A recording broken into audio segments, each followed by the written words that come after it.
Kemlsey is brought to you by Mother's Day is right around the corner, and we are partnering with Rose Forever so that you can get yourself or your mother figure something beautiful, something that will last at least a year. So many of you have checked out Rose Forever in our collaborations in the past, and you said, I've had my roses for 2 years.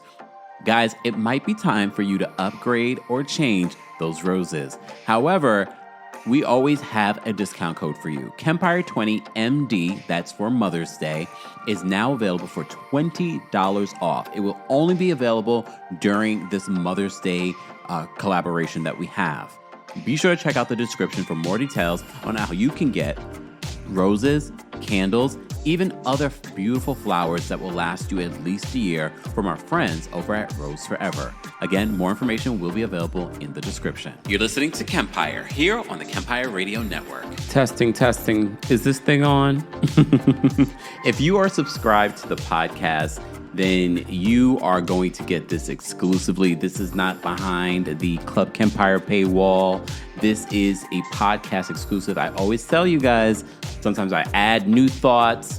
Sometimes I add special episodes. There are special episodes exclusively here on the podcast. So if you're part of the podcast fam, thank you so much. Thank you for giving us a 5-star rating. If you haven't already, be sure to do so because it does help the podcast.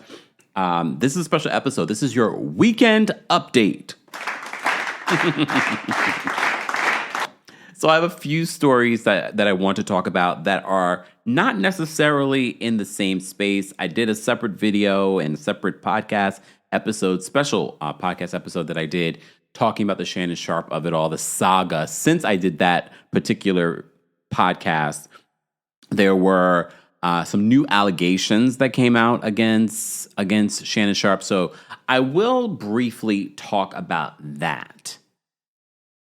So there was a separate, for those that follow me on YouTube, then you already sort of saw the update in regards to this, but this was not included in the podcast update that we gave you. Because Shannon Sharpe apparently was tied to another case that involved when he had time at Fox Sports, where Fox was also sued, and they ended up settling this out of court. Apparently, he ended up choking a female employee, Shannon Sharpe, allegedly, I'll say, but no one's commenting on it, and that was all settled out of court. That was, I think, like they said, that was back in 2010. Don't quote me on that, but that was one story.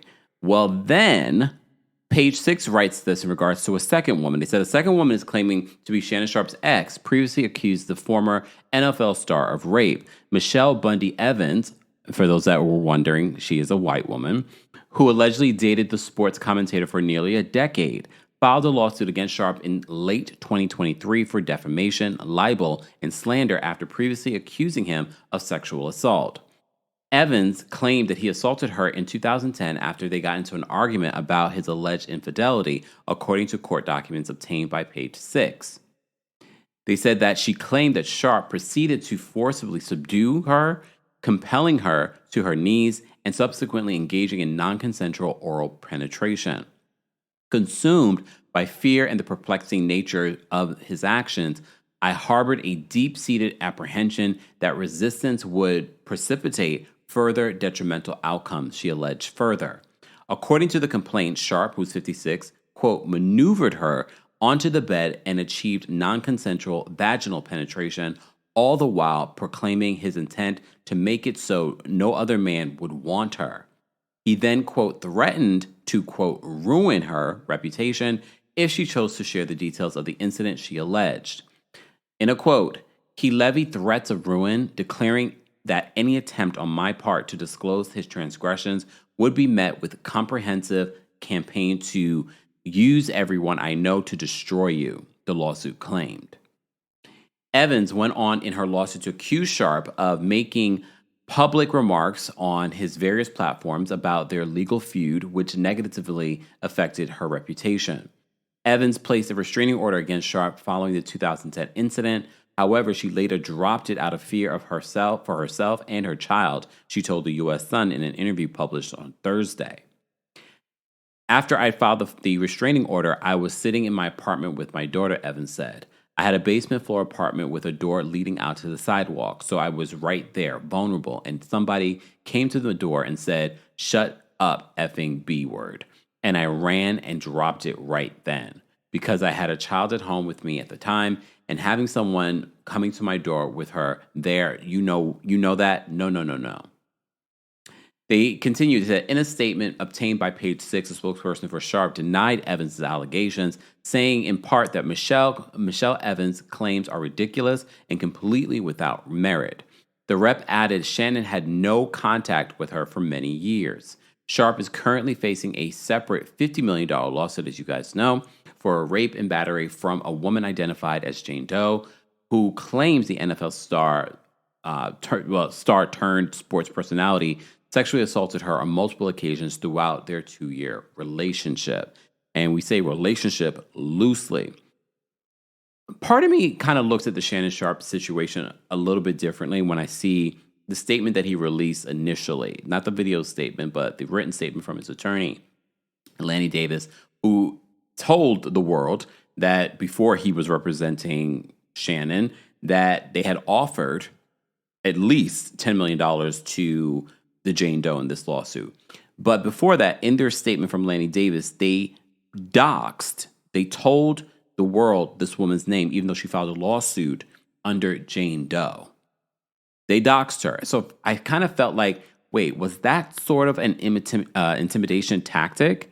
Because clearly she is filed this lawsuit anonymously. Respect that until the law tells you that you have to, expose yourself. And then he mentioned her name again in the video, and I'm not surprised that her OnlyFans and things like that were also exposed as well. But as I said to you before, I'm keeping an open mind and seeing how this all plays out. But a lot of people kind of switched gears when they found out that Shannon Sharp had offered this young lady, an emphasis on young, offered her at least $10 million before this ended up going to court. So that is one of the updates that we didn't get to talk about here on the podcast in regards to the Shannon Sharp of it all. If you missed the Shannon Sharp saga podcast that we did, be sure to check that out here on the Kempire podcast. So in other weekend news, may he rest in peace. The Pope, as you know, was laid to rest this weekend. And I think a lot of people feel a little bit differently about this Pope. I think, yes, I remember Pope John Paul II, and that's how old I am. But I also remember, the Pope following him. And then this particular Pope was just very different. And he really modernized the church. And I think that's why a lot of people feel a little bit differently about the passing of this man, because he just really, even in the way that he was laid to rest, was very different. Where they laid him to rest. No pope has been laid to rest outside of the normal quarters in a century. So theconversation.com wrote this article titled "Pope Francis Dies, an Unconventional Pontiff Who Sought to Modernize Catholicism." They write this, and this is from Fabio Frusciante. They said, from the moment of his election in 2013, Jorge Mario Bergoglio, the man who became Pope Francis, proved himself to be unconventional. Shedding much of the formality of previous papal elections, he appeared for the first time on the balcony of St. Peter's Basilica in a simple white cassock without the red ermine-trimmed cape known as the mozzetta, traditionally worn on such occasions. On his chest was the silver pectoral cross he had worn as an archbishop of Buenos Aires, rather than the gold cross worn by previous popes.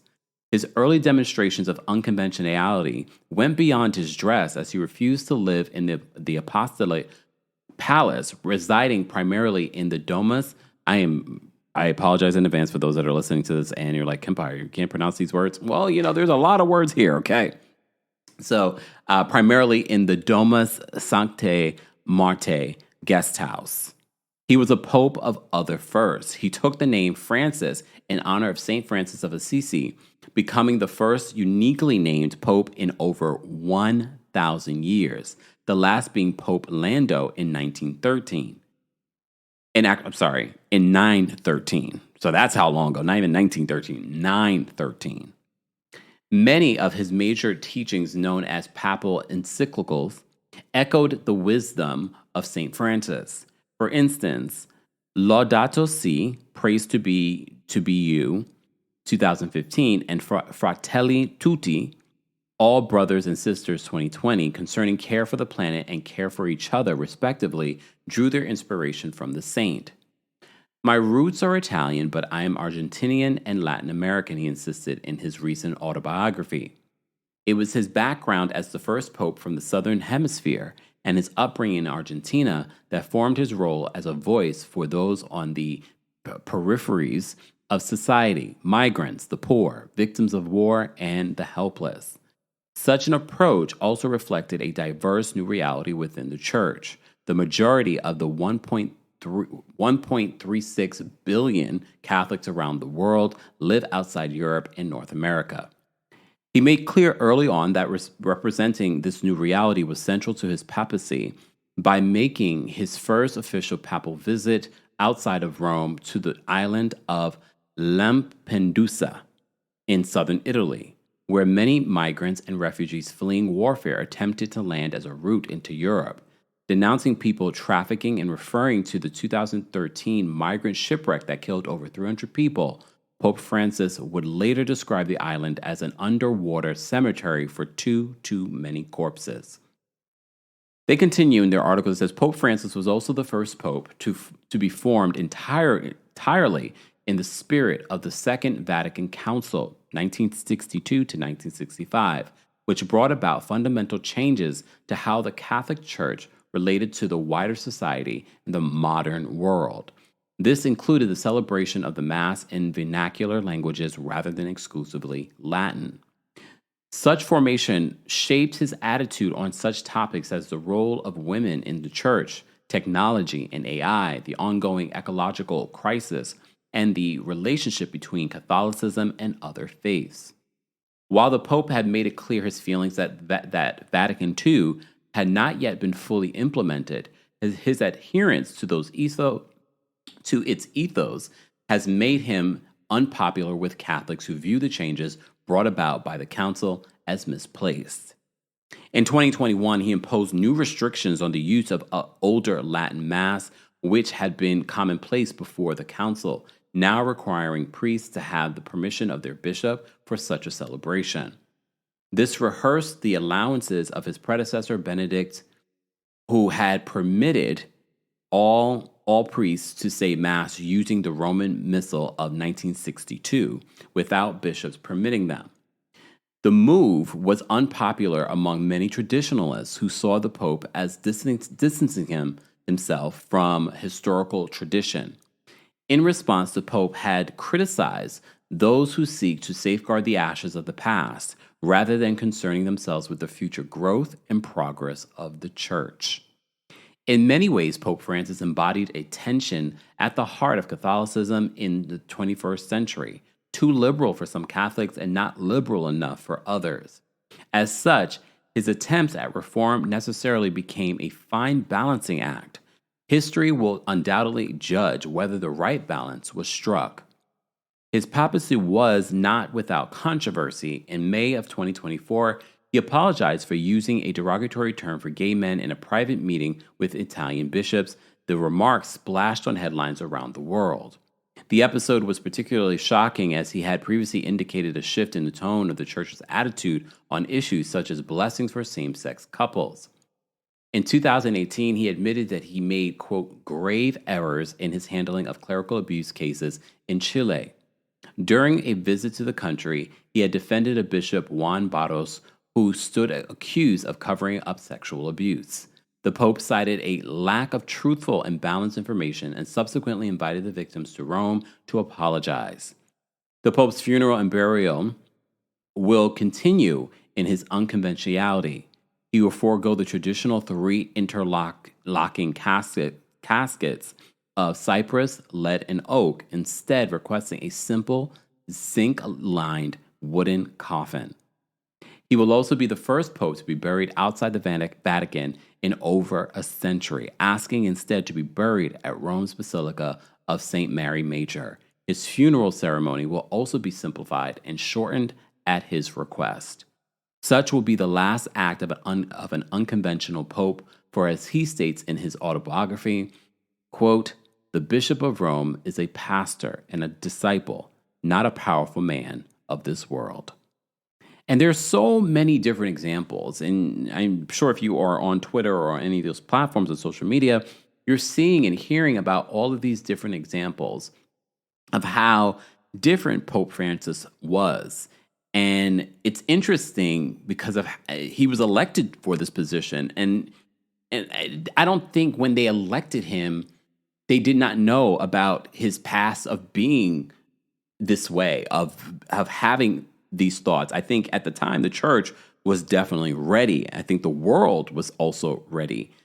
So it will be interesting to see what this next pope will look like, and if he will follow in the tradition of continuing to modernize the church. And as someone that went to Catholic school the majority of my life, or the majority of my school life, it is interesting for me to see how far the church has come from when I was in school. And you can't talk about pop culture without talking about stories like this, because this is pop culture. Pop culture isn't just celebrity news. It's everything that people are talking about. It's everything that our community is currently talking about. So I definitely wanted to talk more about Pope Francis and just his impact on not just the church, but his impact on the church, which subsequently has an impact on the world. Rest in peace. All right, talking about impact. You know who doesn't have impact? Dorit Kemlsey. So Dorit Kemlsey, if you missed it, we did a video yesterday talking about Dorit finally filing for divorce. She filed for divorce after we all saw these very racy photos, not racy photos, but PK kissing Shanna Walls from Amazing Race. And I think a lot of people feel like I do. They feel like this was just a ploy for Dorit in the last hour to secure her spot for season 15.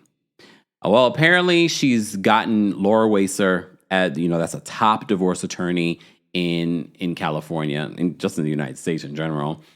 And apparently she's also asking for spousal and child support. She's asking for legal and physical custody of their kids, which is perfect. It is a Saturday night that I'm recording this, so maybe PK is with his kids, or maybe not. Is he in the country? We don't know.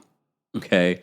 So those are the things that Dorit is seeking. However, it looks like PK has a response for Dorit on social media, per usual. Like, I don't understand how these women are attracted to these men.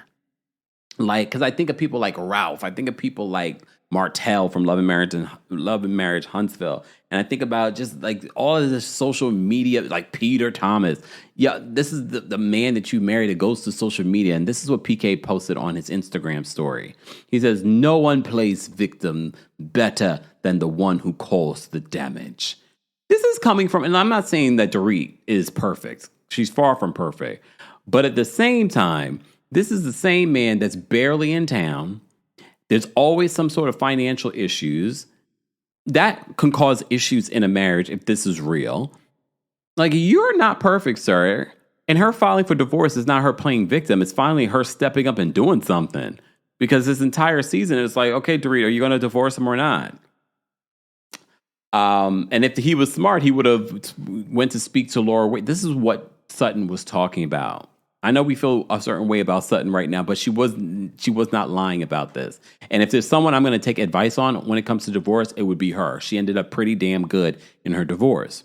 So not only did Dorit secure Laura Wasser, she also secured a forensic accountant. And it makes me wonder, like, girl, what are you trying to find? The money that we all been waiting for y'all to talk about that y'all don't have?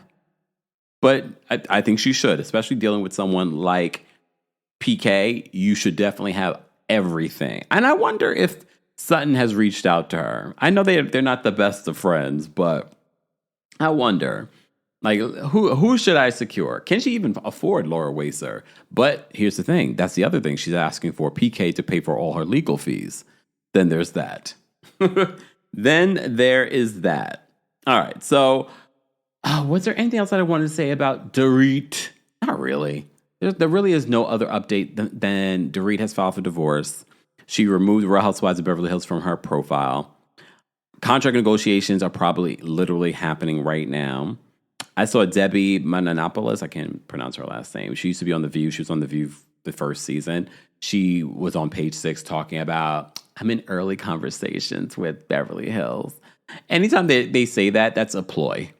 It's too early. If you didn't secure your spot, it is too early to tell the media that you're talking to production. Like, that was so lame to me. I don't know what she's been up to since then. I don't know her current situation. But at that particular point, I was like, you're too thirsty to be on reality television. But at this particular point, everybody's damn thirsty to be on reality television. All right. I think that's it that I have to say about Real Housewives of Beverly Hills. There's a lot of rumors and blind items going on in Beverly Hills, including Erica Jane being demoted to friend of. That's a blind item. Erica Jane being dropped by her financier, a guy she was dating because she kept on asking for money, allegedly. What else was there in regards to Beverly Hills? Garcelle unfollowed Sutton's other accounts. Jennifer Tilly also took RHOBH out of her profile. I didn't think anything of that. I think if she's back, she'll add it back. I feel for her, I think she's kind of done. I think she liked having the fun, but she's like, this is not what I signed up for. And I don't blame you. I don't blame you, Jennifer. I like you just the way you are. You don't need to be on this damn show. You also don't need to be Sutton's friend. Sutton, girl, I heard some things about you. Not related to Garcelle. Related to some other people that know you. Oh, that was the other thing. They said that Avi, her house manager, apparently isn't working with her anymore. That was a rumor on the street. But there's a lot of people putting out false rumors on the street. That's why I don't run with everything unless I've heard it from a reliable source. But I do want to mention it. That's the word on the street, that Avi isn't working for Sutton anymore. But if you watched what we've seen of Avi with Sutton on this damn show, that wouldn't shock us if he stopped working for her. But she is a Virgo. All right, let's talk about Real Housewives of Atlanta / Married to Medicine. Because Apollo has entered the chat, and this is the first place that I'm talking about this. I haven't done a video on this. Again, this is why it's important to be a part of the podcast fam. Because I saw this morning and I completely ignored it. Because I just don't trust Phaedra and I don't trust Apollo. We shouldn't. No one should trust Apollo. Don't trust Apollo with nothing. Not even your social security number. Especially your social security number. Okay? So Apollo decided to take to social media today. Random. It was so random because it was like, no one's talking about Married to Medicine. No one's talking about you. So today, of all days, you decide to go to social media and post this? Sir, it feels like they're trying to set us up because Andy Cohen, that's one story we haven't talked about. Andy Cohen was stopped by TMZ and he was asked about Kenya's video, her confessional, and he says, I haven't finished watching it. It's 30 minutes. You can literally watch it in the car. But he says, I love Kenya. I haven't finished watching the video, which I think is a convenient response. And he says that, but Phaedra's coming and Phaedra's there in 5 weeks. Okay. So Dr. Heavenly said on her YouTube channel about what went down during that Key West trip. So let me just play that audio for you, and then we'll get into what Apollo is now randomly saying today. Hey, don't call me bitch. I know she heard that. But because when Shireen started reading Phaedra, when they cut it all out, and I will not repeat the stuff she said because it was deep and dangerous. It was some shit y'all have been like, oh my God. And I don't know who put a battery in her back. Maybe she always had this in her body that she wanted to get with Phaedra because she said Phaedra never spoke to her. Ever. Since delivering the whatever, she never really spoke. So maybe she had a lot of animosity for some things she heard Phaedra. I don't know. But I'm telling you that the girl read Phaedra for filth. Like for me, my problem with the whole thing was I think Phaedra set it up for Apollo to come by himself because she already said he wasn't going to bring his wife because he knew better. She brought his best friend and wanted Apollo to act up. Apollo is a cold brother talker. He was like, no, I ain't gonna do this. I ain't finna tell her. He didn't even tell me till we got on the boat. They said a Shireen was coming. They was like, call Apollo. I said, y'all coming? Because they told me right before I got on. I know, Faye. Don't call me Faye, bitch. I know she heard that. But because when Shireen started reading Phaedra, when they cut it all out, and I will not repeat the stuff she said. Anyway, so that was Dr. Heavenly. I have not missed that voice at all. I was so happy when Married to Medicine was over for the season. We needed this much needed break from her and her videos and just the toxicity of that show. So Apollo, on the Saturday morning, decided to release his own. He reposted this video and posted this in the caption. He says, "Good morning. I want to set the record straight on a couple of matters." Mind you, he's in the middle of divorcing Shireen as well. He says, first, and he tags, Queen Shireen wasn't a mistress. Her morals and standards wouldn't allow such a thing. Okay. He was still married, though, when they got together. You know, some people feel differently on these situations, but okay, they were still married, him and Phaedra. The narrative and BS that Phaedra has been brainwashing you all with is completely ridiculous.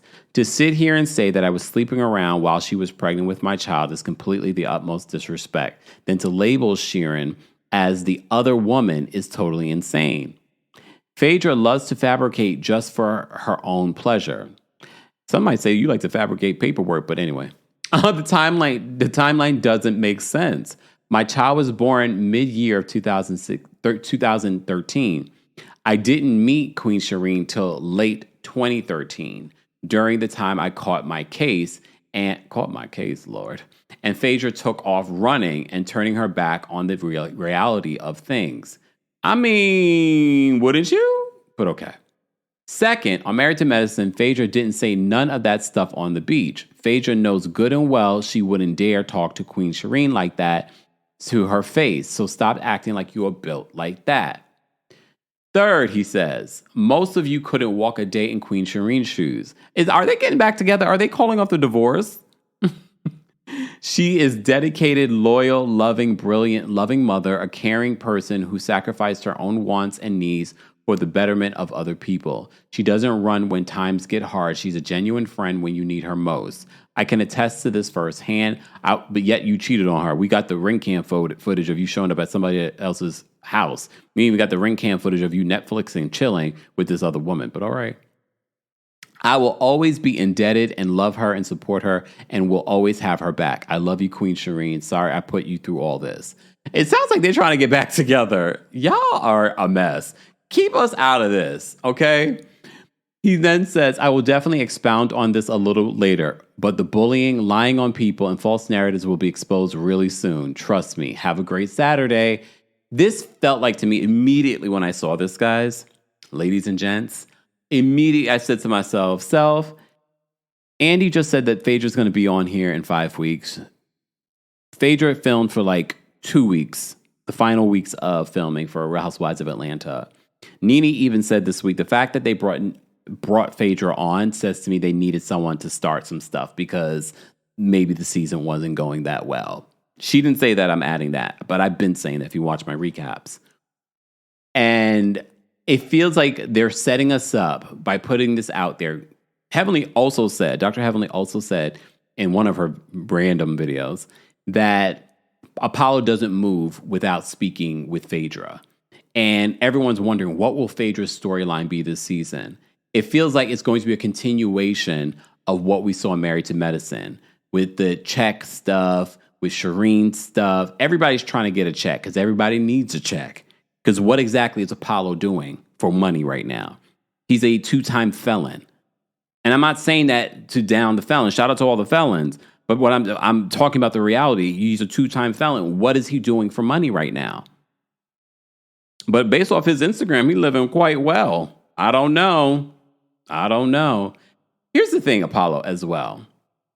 One thing I will give Phaedra credit is that she's done a bang-up job with those kids. Your kids are now old enough to see all this stuff play out on social media. This could have been a message to Phaedra. That way, we all aren't talking about it on social media. But here you are, because you have the intelligence of a gnat. Sorry, gnats. And bringing something up that no one, maybe they're talking about it in your comment section, and maybe that video randomly showed up on your TikTok, and that's why it got you in your feelings. But you have now made this a storyline. You have now made this a headline. But I feel like that was intentional. And please understand, quote me right now, when this plays out on Real Housewives of Atlanta, I'm just going to be like, I told y'all so. I told y'all so. This is exactly what they wanted to do. They wanted to start to lay the groundwork of issues with Phaedra, because Phaedra is not going to share anything else that might be going on in her life. That's reality. It's going to go back with all of the Apollo stuff. And look, when you go back to Phaedra on this show from the very beginning, she began with lies. She left with lies. And here we are bringing her back with more lies.